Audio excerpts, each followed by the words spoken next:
Hare Krishna, this is a beautiful view of this Ammanabrolu village. Most of the villagers, their main occupation is farming. You see these beautiful fields here. Today we are meeting a Telugu Pandit Guruji. His name is V. Satyanarayana Shastri Garu. నమస్కారం అండి. నమస్కారం అండి. ఈరోజు మీరు ఈ అమ్మనబ్రోలు గురించి విశిష్టత గురించి కొన్ని విషయాలు మాకు తెలియజేస్తున్నారు. వీరు ఆయుర్దాయం 82 సంవత్సరాలు. He is 82 years old, but he is very actively participating in various dharmic activities, and he is a scholar and Telugu Pandit. So we are happy to introduce Prabhuji today. We want to get some knowledge about this village. So ఈ గురించి ఇక్కడ మీరు చిన్నప్పుడు బాల్యంలో ఏం చూసారండి? చిన్నప్పుడు ఇక్కడ ఒక బౌద్ధ స్తూపంగా ఉండేది, ఒక మట్టి దిబ్బ, ఆ దిబ్బ మీద ఒక రాయి పెట్టి ఉండేది. అందరూ కూడా ఇది ఒక బౌద్ధ స్తూపం అని చెప్తూ ఉండేటువంటి వాళ్ళు. ఇది దాదాపు ఒక 70 ఏళ్ళ బట్టి నేను చూడటం జరిగింది. కాలక్రమేణా ఈ వర్షాలకు అది తగ్గిపోయి ఎత్తు తగ్గింది, లేకపోతే 10 అడుగులు అలా ఎత్తుగా ఉంటూ ఉండేదండి. అందరూ కూడా చాలా గౌరవంగా చూసేవాళ్ళు. మా గ్రామానికి అనేక దూర ప్రాంతాల నుంచి కూడా యాత్రలకు పోతూ ఇక్కడికి వచ్చి ఇవన్నీ చూసుకునేవాళ్ళు.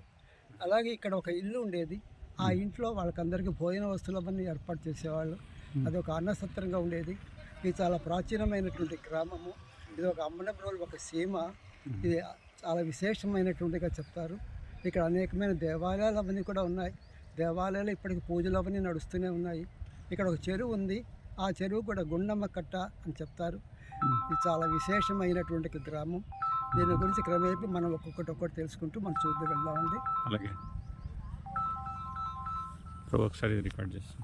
హరే కృష్ణ ఆన్లోనే ఉంది. So from V Shastri garu, what we are hearing is within this field we see that like a bunch of grass accumulated in one place. That is the place where this Buddhist monument was kept. Till 74 years he was seeing that, but later on they have that monument was shifted to some other place. The Ammanabrolu is such a historical place that many people used to come and they used to visit this place. Many Buddhists used to come here, and there was also a Annasatra here. They used to also have beyond the tree line. What is it? Beyond the tree line. Beyond the tree line. So they used to have Annasatra, and whoever used to come as a guest, they used to serve prasadam there. And many kings, even though it's a small village, this was ruled by the kings because of this water and all, the tasty water. They were so captivated with the taste of water, they want to reside here only. They built the palace also within this small village, Ammanabrolu. Hare Krishna. Pause. ఈ బావి చాలా విశేషమైనది. ఈ బావిలో నీళ్ళు కూడా చాలా తేగా ఉంటాయి, ఎప్పుడు నీళ్ళు ఉంటాయి. ఇది కోట బావి అని చెప్పేసి అంటారు. కోటలో ఉన్నందువల్ల ఇదంతా ఏరియా ఒక పెద్ద కోటగా ఉంటూ ఉండేటువంటిది. మా చిన్నప్పుడు ఇక్కడ పెద్ద దిబ్బలు ఉన్నాయి, చింత చెట్లు అనేటువంటి కనిపిస్తూ ఉన్నాయి. అప్పుడంతా విడిగా పాడుబడిపోయి ఉండేది. ఈ బావిలో విశేషం ఏంటంటే ఒకేమో కొన్ని ప్రాచీనమైన విగ్రహాలు దొరికినాయని వాటిని ఏదో మ్యూజియంకి తరలించారని చెప్పేసి అని ఇప్పుడు లేరు ఆయన కారణం నాగేశ్వర గారిని ఆయన చెప్పేవారు. అది మేము చూసేవాళ్ళం. అంతా ఈ ప్రాంతానికి అంతా కూడా నీటి ఆధారములకు ఈ బావే, ఈ కోట బావి. అందువల్ల కోటలో కట్టినటువంటి ఈ బావి అప్పటికే కాకుండా ఇప్పటికి కూడా ప్రజానాయకానికి నీటికి ఆధారమే నివసిస్తూ ఉంది.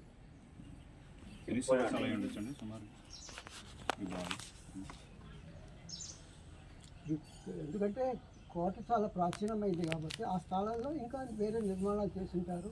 ఈ ఇటుక రాయిని బట్టి ఇది దాదాపుగా ఇది మనకు తెలిసిన తర్వాత అంటే డెవలప్మెంట్ చేస్తుంటారు. ఫర్దర్ డెవలప్మెంట్ ఒక 150 ఏళ్ల క్రితం జరిగింది. అంతకుముందు ఈ బావి ఇక్కడే ఉండేది, కోట బావి చెప్పేవాళ్ళు. ఆనాడు కోటలో ఉండేటువంటి రాజులు రాజవంశీకులకు ఇవి నీటి వసతిగా ఉపయోగపడుతూ ఉండేవి. దీని పక్కనే మా పెద్ద చెరువు ఉన్నది. ఆ చెరువులో నీళ్ళు ఎప్పుడూ ఉండేది. ఆ చెరువులో నీళ్ళ వల్ల ఈ బావిలో కూడా మా గ్రామంలో ఉండే అన్ని బావిలో కూడా నీళ్ళు ఎప్పుడు పుష్కలంగా ఉంటాయి. ఇప్పటికి కూడా గుండ్లకమ్మ అంటారు. గుండ్లకమ్మ నది ఈ చెరువుకి ఇప్పుడు పోదాం. Translation. So, we are hearing from Shastri Garu that this is a very old well in this village, and based on this well, it used to serve water for all the villages. And this village is such a old village that in olden days the kings, after tasting that sweetness of this water, they planned to reside here itself, and they built a huge palace here. So this palace is there here in the, it's occupied with various houses now, but we can see that this is the area of the palace.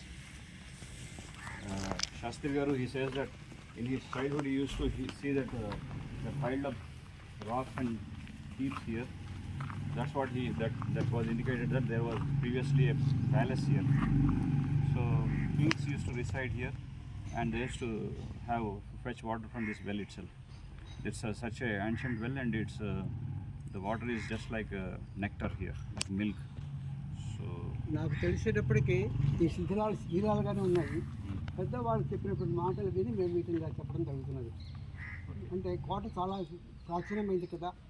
అయితే కుందూరు ఈశ్వర దత్త గారు రచించినటువంటి ప్రాచీన ఆంధ్ర చారిత్రక భూగోళము అనేటువంటి గ్రంథంలో అమ్మనపురం ఒక సీమాని, ఇక్కడ పరిసర ప్రాంతాలను పరిపాలించేవాళ్ళని, ఇక్కడ రాజులు ఉండేవారని అని చెప్పుకునే ఆ గ్రంథంలో కూడా అది ఉదాహరించడం జరిగింది.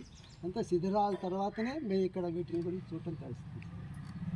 So here Shastri Garu explains that in his childhood he used to see some of the remnants here, and before his generation, the older generation used to use some evidences, like historical evidence is also there.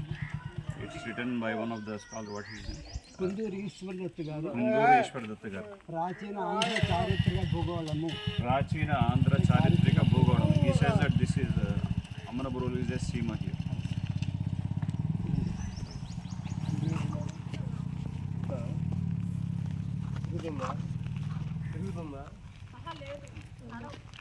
ఇంకా water taste చేద్దాం. ఇప్పుడు అది పోయే చవగా అయిపోయి పూర్వం తీగుండే అవే నీళ్ళు ఆరో plant గురుగారు. సో ఇక్కడ టేస్ట్ చేసేదే ఉంది. అయినా ఒకసారి సరదాగా బావి నుంచే కదా. అవును, బావి నుంచే, కానీ ఆరో అయిపోయాయి కదా. ఓకే, వచ్చినందుకు రైట్. పాజ్ చేశారు. ఈ వ్యూ వచ్చేటట్లు ఒకసారి ఇలా తీసి మీ దగ్గరికి వస్తాను. నేను మొత్తం చూపిస్తాను. రామస్వామి బావి అంటారు. రామస్వామి బావి.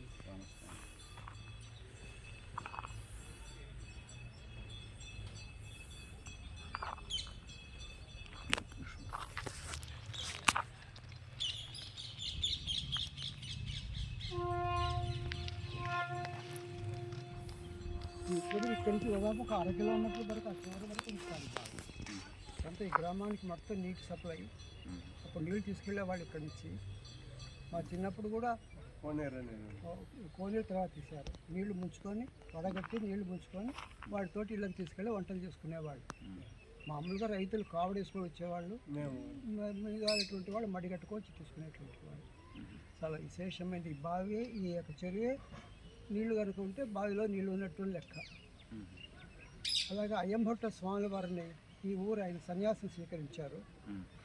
వారు రైల్లో పోతూ యజ్ఞాసనం స్వీకారం చేసినటువంటి వాడు గ్రామంలోకి రాకూడదు కదా, సొంత ఊళ్ళోకి అభిమానం పెరుగుతుంది. అందువల్ల వారు వెళ్తూ మా అమ్మ మా నాన్న వాళ్ళతోటి, ఏరా నాయన అమ్మనబోలు చెరువులో నీళ్లు ఉన్నాయా అని చెప్పి అడిగేవట. అంటే అమ్మనబోలు ప్రజలందరూ సుఖంగా ఉన్నారు అని దాని యొక్క అర్థం. అలా ప్రతి చోట రాజులు, రెడ్లు, శాతవాహనులు వీళ్ళందరూ కూడా ఇలా ప్రతి చోట ఇది వరదలు రాకుండా ఉండటానికి, గ్రామాల్లో నీళ్లు నిల్వ ఉండటానికి కూడా ఇలా చెరువులు తవ్వించినట్టుగా మనకి చారిత్రక ఆధారాలు తెలుస్తున్నాయండి. So Shastri Garu explains about this village. Here we are seeing this small pond here. 40 acre pond. 40 acre pond. 40 acre pond. Half acre. 40. So there is a well here, the ancient well. It's called as Ramaswamy well, and this whole pond was the villagers used to fetch water from this well itself, this pond itself. So those who are normal people, they used to get water, fetch water from here, and those who are Brahmins, they used to also take that same water from here. They used to wear their traditional Purohit dress, and they used to come here and they used to fetch water for the serving in the temples. So the whole well used to, the whole pond used to serve the entire village here. So there was one Swamiji, Amanabotla Swami, when he was traveling, he was basically from this same village, Ayambotla Swami. So generally after taking sannyas, he should not come back to his own place. That's the meaning of sannyas. So nothing is owned by a sannyasi. He's in a renounced order of life. So when he used to travel, and when he used to, sometimes his parents, whenever they used to meet him, they used to ask him a question, whether the pond is filled with water or not, whether there is sufficient water or not. In this way, when there is sufficient water, there is no scarcity of water. In that way, they used to understand that the whole Amanabrolu villages, they were very happy and living a very happy life. So that was the indication. That's why the ancient kings and the great people, they used to always keep water bodies, dug wells, and see that everyone is peaceful in the city. So without water, there is no sustenance for human being. Krishna explains in Bhagavad Gita that Rasoham apstu kaunteya prabhasmi shashishuriya. Rasoham means he is the taste within the water. If you want to quench thirst, the only way is we can drink water, and only then we can be satisfied. Otherwise, no other liquid can satisfy our thirst. So such an important thing is water. But nowadays, unfortunately, we are not getting such kind of pure water. We are saying mixing, they call it as mineral water. We have to even purchase water also. And Fertilizers, one day we'll see pesticides. that we have to also purchase air also. So that day is also coming soon. If we don't protect our mother nature, these are the disasters we have to, these are the consequences we have to see. So this is a very nice lesson we are getting from this village life. So such a beautiful pond, and it was serving the whole villages, and it was really how important it is, how significant is it, these wells and ponds are there. We have to protect them. At least the next generation, if they understand its importance, they try to preserve these things. Otherwise, everything will be artificial lifestyle, and it will be like a mechanical lifestyle, and everything will be doomed. The whole society will be doomed. So this is a very important lesson to learn. Thank you, Prabhuji. Hare Krishna.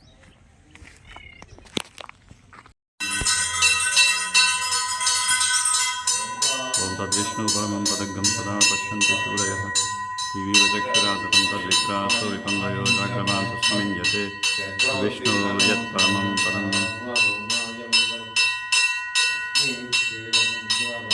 Hare Krishna, Krishna Krishna, Hare Hare, Hare Rama, Rama Rama, Hare Hare.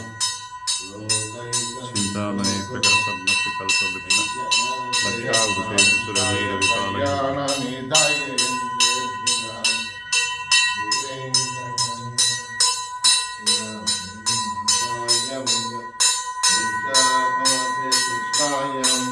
दशम्यां मंदवासरे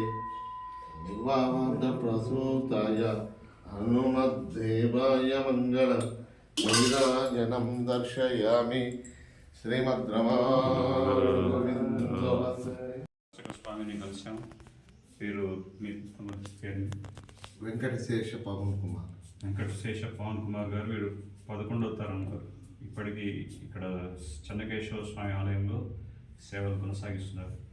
అంటే వీరి పూర్వీకులు, అంటే తాత ముత్తాతలంతా కూడా ఇక్కడ స్వామిని సేవించున్నారు. ఇది 500 సంవత్సరాల క్రితం అంటే కూడా పూర్వమైనటువంటి 550 సంవత్సరాలు పూర్వం రాజులు ఇక్కడ కోట కట్టుకున్నారు. కోట కట్టుకున్న తర్వాత వాళ్ళు అదేవిధంగా ఆలయాలు కూడా నిర్మించారు. ఎందుకంటే రాజ్య పరిపాలన చేస్తున్నటువంటి వారు భగవంతుని యొక్క ప్రాతినిధిగా కార్యం చేస్తుండేవారు, భగవంతుని యొక్క ప్రతినిధులుగా ఉండేవారు. అందుకే రాజుని నరదేవ అని కూడా అంటారు. ఒక విధంగా రాజుని రాజర్షి కూడా అంటారు. ఎందుకంటే ఒక రాజుగా పరిపాలిస్తూ ఉన్నప్పటికీ ఒక ఋషిలాగా కూడా వ్యవహరించేవారు, అంటే ధర్మ మార్గంలో ప్రజలు నడిపించేవారు. సో ఆ విధంగా వాళ్ళు ఈ విధంగా ఆలయాలు కూడా కట్టారు.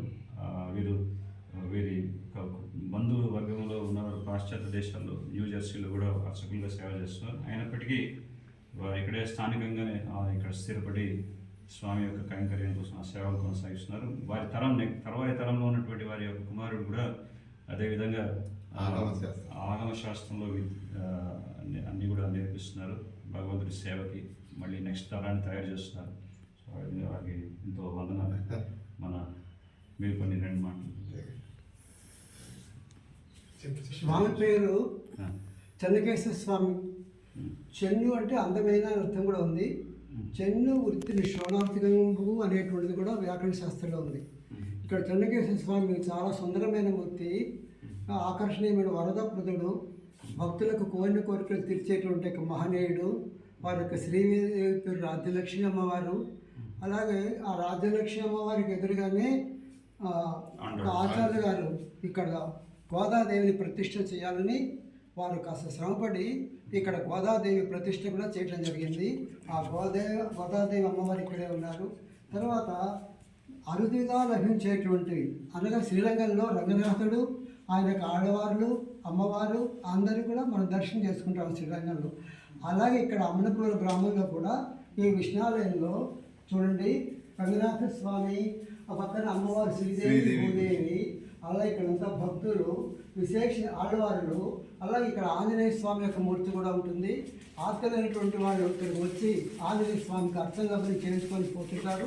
వాళ్ళు చాలామంది మా కోరికలు తిన్నాయి, నేను స్వామి అనుకున్న చాలా సుఖంగా ఉన్నాం అని కూడా చెప్తూ ఉంటుంటారు. అలా అమ్మగూడ విష్ణాలయంలో ఒక 2 శాస్త్రాలు ఉండేది.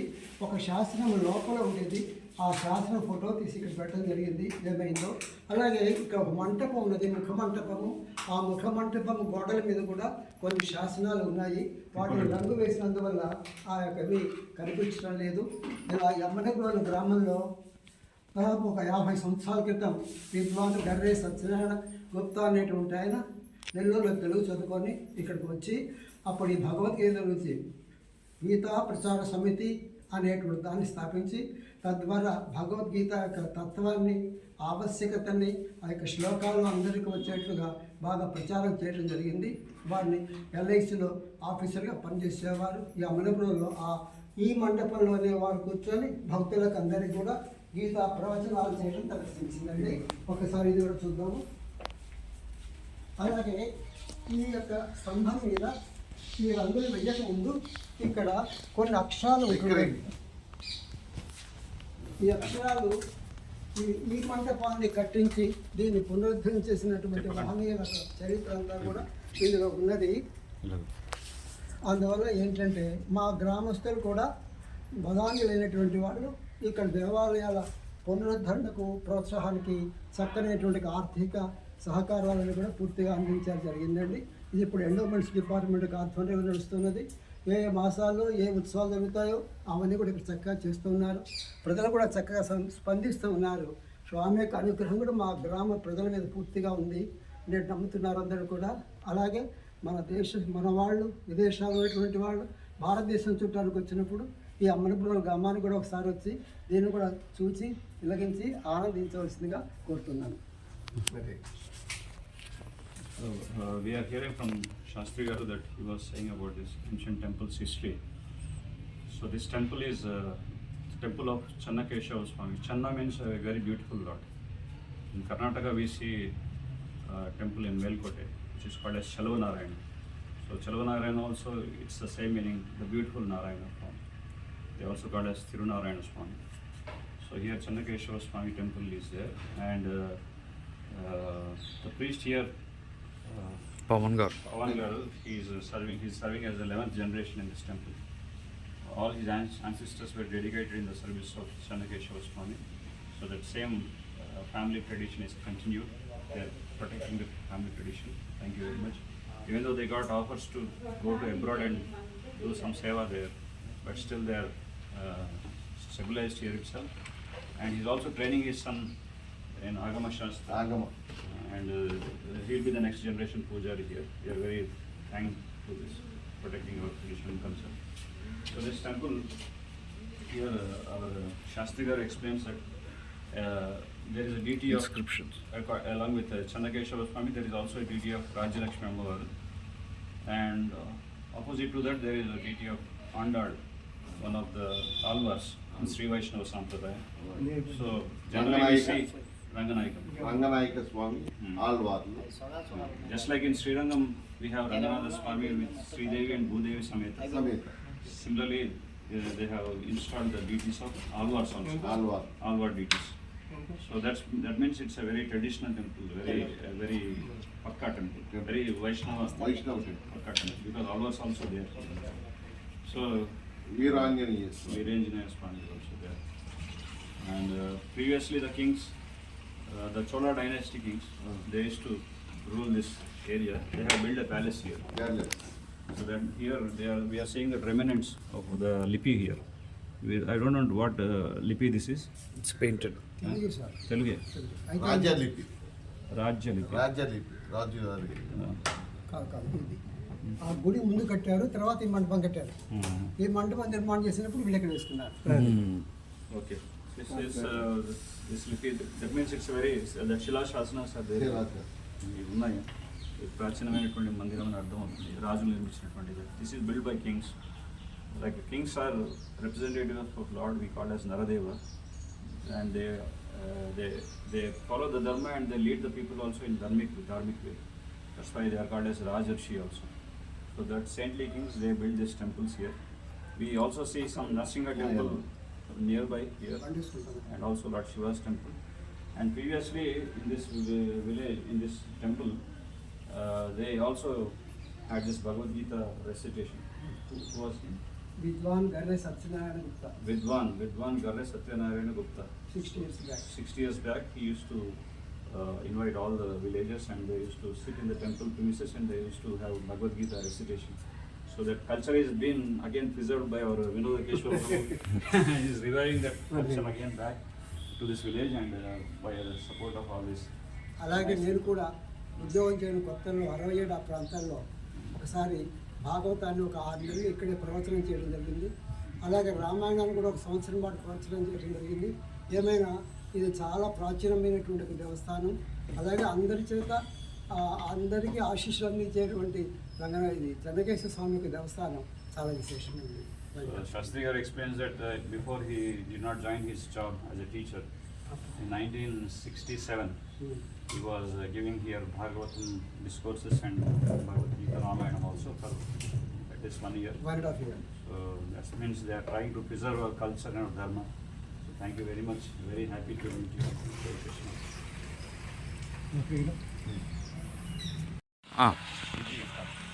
ఈ స్థలము ఒకప్పుడు బ్రాహ్మణ అగ్రహారం అనేది 1000 సంవత్సరాల పూర్వం ఇది. ఇక్కడ బ్రాహ్మణులంతా శివాలయం అక్కడ అంతా జప అనుష్ఠానంలో ఉండి కార్యక్రమాలు చేసుకునేవాళ్ళు. ఇక్కడ మా వంశ పారంపర్యంగా మా వాళ్ళు ఈ దేవాలయానికి నిత్య అర్చన నివేదన ఈ కార్యక్రమం చేసుకుంటూ ఉండేవాళ్ళు. So here the local priest is explaining that this temple spot we are seeing, which is a Balaji temple, it's more than 1,000 years old temple, ancient temples. And here this whole area was called as a Brahmana Agrahara. So all the Brahmins used to reside here. They used to do japa and anushthanam here, and that's how this is called as Brahmana Agrahara. And we see the old deity here of Balaji. Vina Venkatesham Nanato Sada Venkatesham Smarami Harer Venkatesham Prasida Priyam Venkatesham. So old temple, 1,000 years old temple. Prabhuji, అమ్మునప్పుడు వాళ్ళు ముందు ప్రజలు ఇక్కడే నివసించేవాళ్ళు. అందువల్ల ఏంటంటే ఇక్కడ దేవాలయం నిర్మించడం జరిగింది. ఇందులో స్వామివారు చెప్పినట్టుగా వెంకటేశ్వర స్వామి కలియుగ ఆరాధ్యం కాబట్టి వెంకటేశ్వరునేటువంటి దేవాలయం. అలాగే కష్టాలలో కాపాడేటువంటి వాడు నృసింహ మమ దేహి కరావలంబం అన్నట్టుగా నరసింహస్వామి దేవస్థానము. అలాగే ఇక్కడ ఈశ్వరుడు అమ్మవారి యొక్క దేవాలయాలు ఏలేశ్వర స్వామి అంటారు. ఈ 3 పక్క పక్కనే ఉన్నాయండి. ఇక్కడ కూడా ఒక పెద్ద చెరువు ఉందండి. ఈ చెరువు ఇక్కడ నుంచి దాదాపుగా 2 మైళ్ళ వరకు విస్తరించి ఉంటుంది. అక్కడ ఎప్పుడు నీళ్లు ఉండేవి. ఇప్పటికీ ఆ ప్రాంతాల్లో ఆ ఆయకట్టు కింద పంటలు పండించుకుంటున్నారు రైతులు. ఇదంతా చాలా విశేషంగా ఉంది. తర్వాత ఇక్కడ నుంచి తిరిగి మరలా ఆ అమ్మనిపోలు గ్రామంలో చెన్నకేశ్వర స్వామి ఆ శివాలయం ఉండేటువంటి చోట అక్కడ చెరువు తవ్విన తర్వాత ఈ దేవాలయాల ప్రజలు కొంతమంది అక్కడికి వెళ్ళారు. తర్వాత ఇక్కడ కూడా ఉంటుండేటువంటి వారు ఇప్పుడు అందరూ కూడా ఒకే చోటనే అమరబోల శ్రీనివాసం ఏర్పరచుకుంటున్నారండి. ఈ దేవాలయాలకి నిత్య ధూప దీపాలు ఇవన్నీ నడుస్తున్నాయి. ఇవన్నీ కూడా ఎండోమెంట్స్ ఆధారంలో ఉన్నాయి. ఇక్కడ మరొక శివాలయం ఉంది, ఏలేశ్వర స్వామి అని. ఆ ఏలేశ్వర స్వామి యొక్క దేవాలయానికి సంబంధించి చాలా భూములు అవన్నీ ఉన్నాయి. వాటితోటి ఈ మిగతా దేవస్థానాలు కూడా మెయింటెనెన్స్ జరుగుతుందండి. ఇంకా వృద్ధి చేయాలి. ప్రజలు ప్రభుత్వం కూడా మద్దతు తీసుకుంటే చాలా సంతోషంగా ఉంటుంది అందరికీ. So here what we hear from Shastri Garu, he says that previously the Ammanabrola village, all the villages, they used to reside here in this place, and they used to regularly worship the Lord here. And there was a lake here about 2 miles, 2 kilometers. That large lake was there, and mostly the farmers, they used to take water from the lake, and they used to have, they used to grow their food and all. They used to do agriculture, and everyone were happily residing here. Later on, the previous temple, what we see, Channakeshwar Swami temple, they also the ponds and lakes were built there. So some of the villagers, they moved to that, shifted to that place. So they started living there. But altogether, later on, everyone moved to that place, and that's how they were happily living a life. So here, they also installed the deity of Lord Lakshmi Narasimha. So our Shastri Garu says that whenever there was any problem or any calamity, they used to seek protection from the Lord. Lakshmi Narasimha Karavalambam Srimat Payonidhi Nikedana Chakrapan. So they used to take shelter of Lakshmi Narasimha Swami. So ultimately the point was, whenever there is a problem or any calamity, the whole village used to seek the shelter of the protection of the Lord. They were not dependent on some artificial means. They have complete faith on the Lord, and they used to seek protection from the Lord. That was the system in olden days culture. So we are very happy to have the darshan of Lakshmi Narasimha Swami. Narasimha Swami is in a Shanta Swarupa. Lakshmi Narasimha Namadehi Karavalam Srivat Payoridhi Nikedana Chakrapane Bhogendra Bhogam Nirajita Punyamurte Yogesha Shashvata Saranya Bhavabdipota Lakshmi Narasimha Namadehi Karavalambam. So we are taking the shelter of the Lord and pleading the Lord that always you have your merciful Karavalamba, your merciful hands on our. హిరణ్యకశిపుడు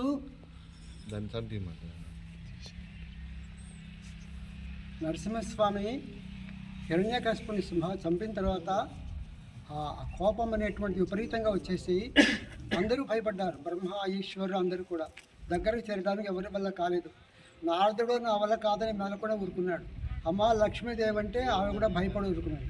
అటు సమయంలో ప్రహ్లాద వరదుడైనటువంటి నరసింహస్వామి ఆ ప్రహ్లాదుడి దగ్గరికి వెళ్ళి నమస్కారం చేసి ఆశ్రయం పొందడంతో స్వామి యొక్క కోపమంతా పోయి ప్రసన్న శాంత చిత్తుడై అలా వెలిసినటువంటి క్షేత్రమే ఇక్కడ నరసింహస్వామి యొక్క దివ్యక్షేత్రం. కనుక ప్రహ్లాద వరదుడు నరసింహస్వామి. ప్రహ్లాద వరద Govinda Govinda. So when Hiranyakashipu was destroyed by Nrsimhadev, he was in such a ferocious form that not even Brahma or Shiva or any other god could approach him. Even Lakshmi Devi could also, she was so afraid to approach Lord Nrsimha. But Prahlad was being recommended to go near Lord Nrsimha, and Prahlad approached Nrsimhadev. That's why Prahlad is called Prahlada Varda Nrsimha. So here the Lord is in a Shanta Swarupa. He is in a very happy mood. Generally every kshetra the Lord is in a different mood and he is enacting a different pastime. But here in this place we see with the Lakshmi Devi Sameta, Nrsimha Swami is in a joyful mood. ఇది ప్రహ్లాదుడు అండి పక్కన ఎవరు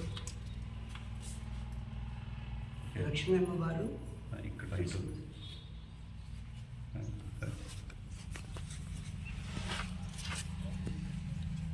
రెండు మూర్తులు కదా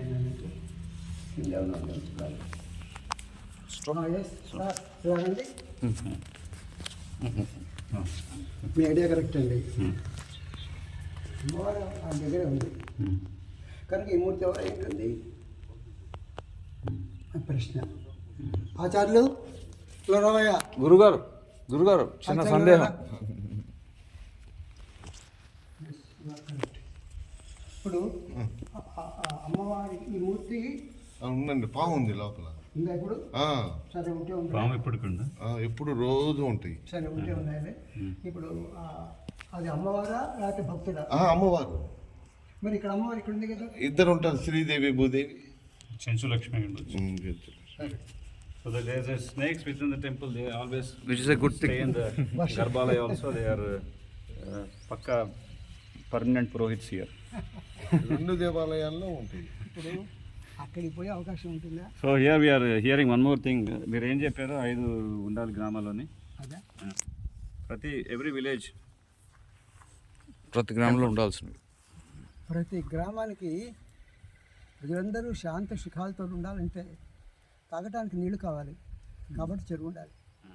అలాగే పంటలు బాగా పండేటువంటి భూములు ఉండాలి. 2 అలాగే మరొకటి ధర్మం నిలబడాలి. 3 అలాగే దేవాలయాలు ఉండాలి. సాయంకాలం కూడా విశ్రాంతి తీసుకొని కర్మబంధాన్ని తొలగించుకొని మంచి తీసుకొని దేవాలయాలు ఉండాలి. ఆధ్యాత్మిక సంఖ్య వైద్యుడు ఉండాలి, పురోహితుడు కూడా ఉండాలి. అప్పుడు మనం ఎక్కడ ఎవరికి పోకుండా అక్కడే ఆ గ్రామం అంతా సుభిక్షంగా ఉంటుంది అని పెద్దలు చెప్పినటువంటి మాట. Soji says that when a village, basically a village should have 5 important prominent things. One is water. Without water, human cannot be sustained.